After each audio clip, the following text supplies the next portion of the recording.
Random House Audio presents The Wife, the Maid, and the Mistress by Ariel Lawhon.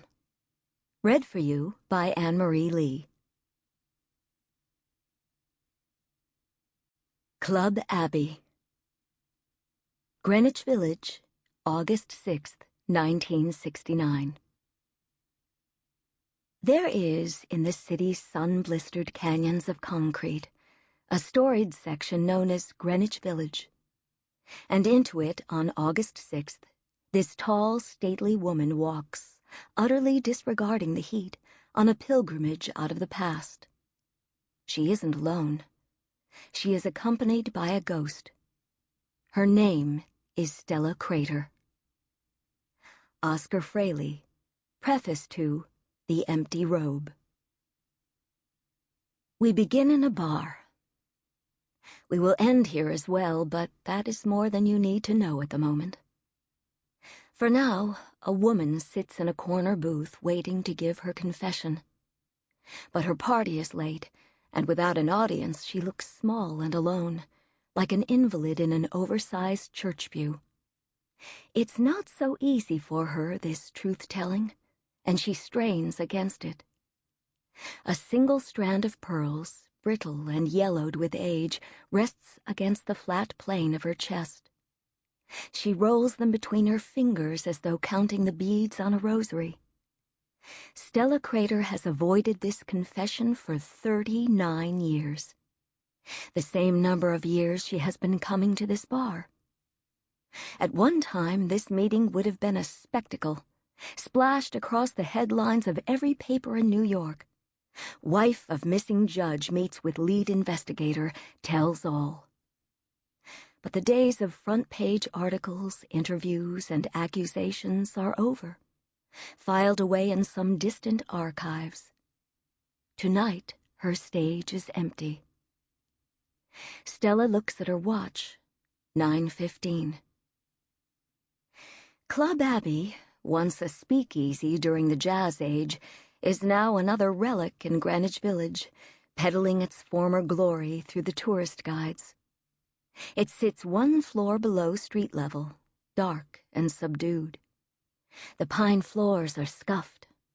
Black and white photos line the walls. An aging jukebox has long since replaced the jazz quartet. The only remnant is Stan, the bartender. He was 15 when hired by the notorious gangster Oni Madden to sweep the floors at closing. Oni took a liking to the kid, as did the showgirls, and Stan's been behind the bar ever since. He's never missed Stella's ritual. His part is small, but he plays it well. 2 low-ball glasses, 12 cubes of ice split between them, whiskey on the rocks. Stan arranges napkins on her table and sets the glasses down.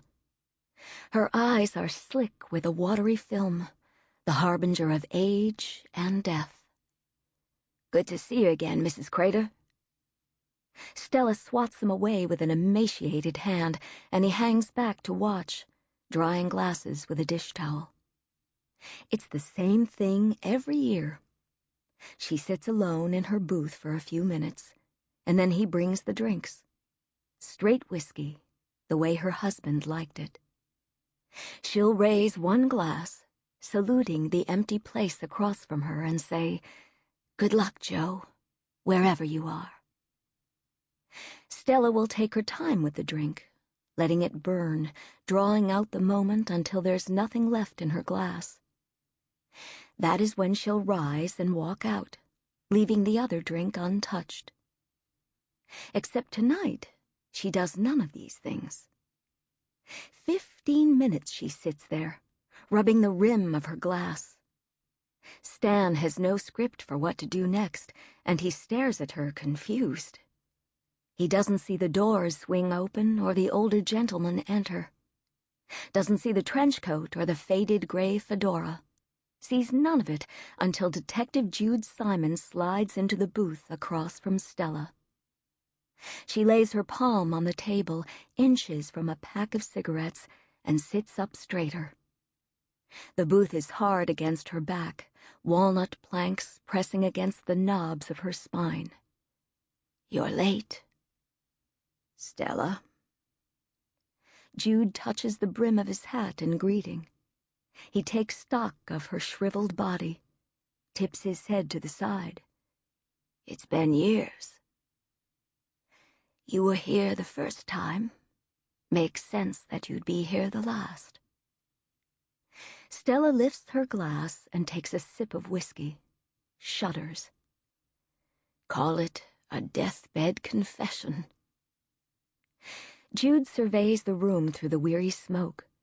The regular Wednesday night crowd, a few women, mostly men, scattered around in groups of 2 and 3, drinking long necks and griping about the stock market. "This isn't exactly a church, and I'm not much of a priest," he says. "Priest, detective, what's the difference?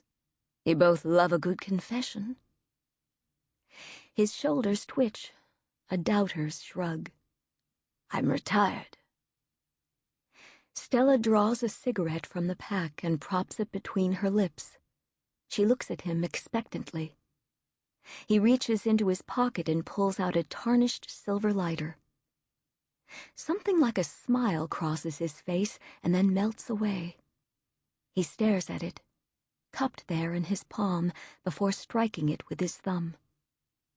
Jude used to be handsome decades ago when Stella first met him, and the traces are still there in the square line of his jaw and the steel blue eyes. But now he looks tired and sad, a bit wilted. It takes 3 tries before a weak flame sputters from the lighter. Perhaps his hand trembles as he holds it toward her, or it could be a trick of the light. Stella tips her cigarette into the flame, and the end glows orange. "You would be here tonight even if I hadn't asked you to come." Her eyes shift toward the bar, where Stan pretends not to eavesdrop. "You have your sources." "Maybe." Jude hangs his fedora on a peg beside the booth and pulls a pad and pen from his coat pocket. He waits for her to speak. Stella lured him here with the promise of a story, the real version this time. He has been like a duck after breadcrumbs for 39 years, pecking, relentless, gobbling up every scrap she leaves for him. Yet the truth is not something she will rush tonight. He will get it one morsel at a time. Stella Crater picked her poison a long time ago. Unfiltered camels, and she takes a long drag now, sizing up her pet duck. Her cheeks collapse into the sharp angles of her face, and she holds the smoke in her lungs for several long seconds before blowing it from between her teeth. Oh, she'll tell Detective Simon a story, all right. 39 years earlier. Chapter 1. Belgrade Lakes, Maine. Saturday, August 2nd, 1930. Stella slept with the windows thrown open that summer, a breeze blowing back the curtains. The sounds of nature lulled her to sleep. Frogs croaking in the shallow water beneath her window, the hum of a dragonfly outside the rusted screen, the call of a loon across the lake. She lay there with one arm thrown across her face in resistance to the burgeoning sunlight when she heard the Cadillac crunch up the long gravel driveway. Joe. Stella sat up and threw her legs over the edge of the bed, toes resting against the cool floorboards. She pushed a tangle of pale curls away from her eyes with a fine-boned hand, yawned, then grabbed a blue cotton shift from the floor and pulled it over her tan shoulders. She hadn't expected her husband to come, hadn't wanted him to, but there was no mistaking the familiar rumble of that engine. She went out to... Sample complete. Ready to continue?